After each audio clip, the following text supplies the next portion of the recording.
Brussels just hours before President Trump declared Jerusalem the capital of Israel, prompting warnings of unrest across the Muslim world.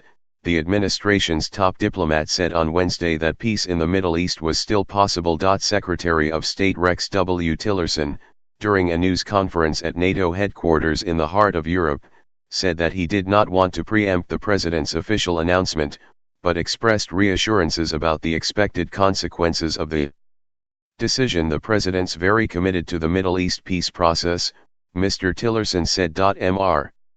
Tillerson has been largely shut out of the usual back and forth between Israelis and Palestinians that many secretaries of state spent much of their tenures conducting.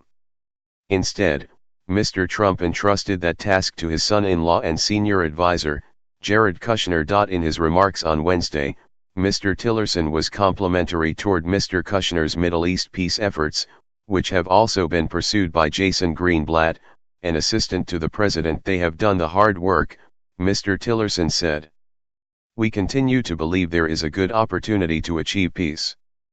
But in a chorus of concern, European and Middle Eastern leaders and diplomats said in recent days that the decision to recognize Jerusalem as Israel's capital could have a devastating effect on efforts to resolve the conflict between Israelis and Palestinians.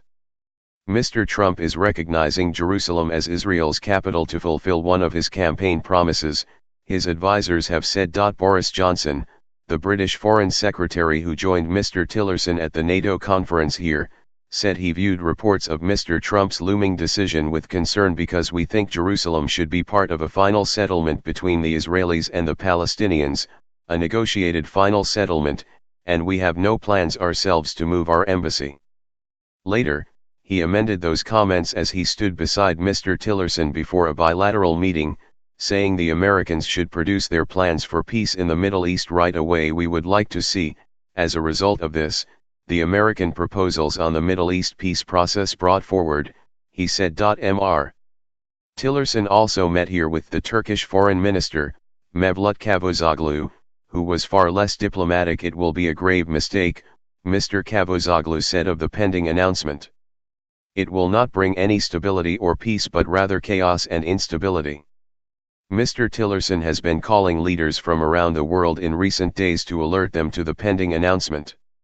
In brief public remarks on Tuesday beside Mr. Tillerson, Federica Mogherini, the European Union's top diplomat, warned against the Jerusalem Declaration. A way must be found through negotiations to resolve the status of Jerusalem as the future capital of both states so that the aspiration of both parties can be fulfilled, she said. But in his own comments Wednesday after meeting Mr. Cavusoglu, Mr. Tillerson said diplomats had barely brought up the subject with him. We haven't had a lot of talks about that, Mr. Tillerson said.